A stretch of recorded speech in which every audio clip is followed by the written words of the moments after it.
हरिः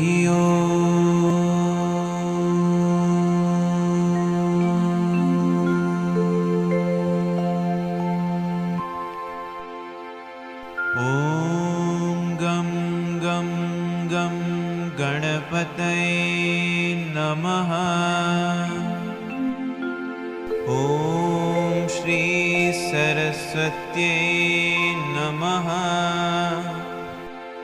ॐ श्री सद्गुरु परमात्मने नमः।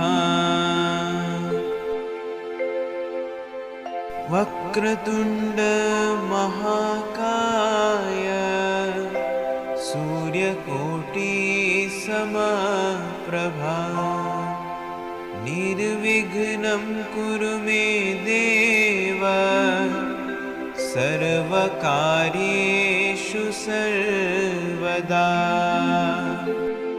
सर्वकार्येषु सर्वदा। गजाननं भूतगणादिसेवितं कपितजम्बूफलचारुभक्षणम् उमासुतं शोकविनाशकारणं नमामि विघ्नेश्वरपादपङ्कजम्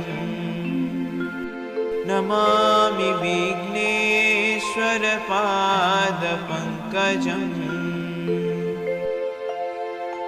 विघ्नेश्वराय वरदाय सुरप्रियाय लम्बोदराय सकलाय जगद्धिताय नागाननाय श्रुतियज्ञविभूषिताय गौरीसुताय गणनाथ नमो नमस्ते। गौरीसुताय गणनाथ नमो नमस्ते। अथ श्री गणेश संकटनाशन स्तोत्रम्। नारद उवाच प्रणम्य शिरसा देवं गौरीपुत्रं विनायकं भक्तावाशं स्मरेन् नित्यम् आयुकामार्थसिद्धये। प्रथमं वक्रतुण्डं च एकदन्तं द्वितीयकं तृतीयं कृष्णपिङ्गाक्षं गजवक्त्रं चतुर्थकं लम्बोदरं पञ्चमं च षष्ठं विकटमेव च सप्तमं विघ्नराजेन्द्रं धूम्रवर्णं तथाष्टकं नवमं भालचन्द्रं च दशमं तु विनायकम् एकादशं गणपतिं द्वादशं तु गजाननं द्वादशैतानि नामानि त्रिसन्ध्यं यः पठेन्नरः न च विघ्नभयं तस्य सर्वसिद्धिकरं प्रभु।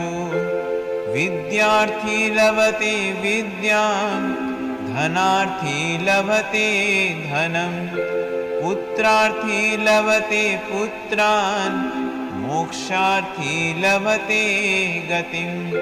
जपेद् गणपतिस्तोत्रं षड्भिर्मासै फलं लभेत् संवत्सरेण सिद्धिं च लभते नात्र संशयः। अष्टभ्यो ब्राह्मणेभ्यश्च लिखित्वा यः समर्पयेत् तस्य विद्या भवेत् सर्वा गणेशस्य प्रसादतः।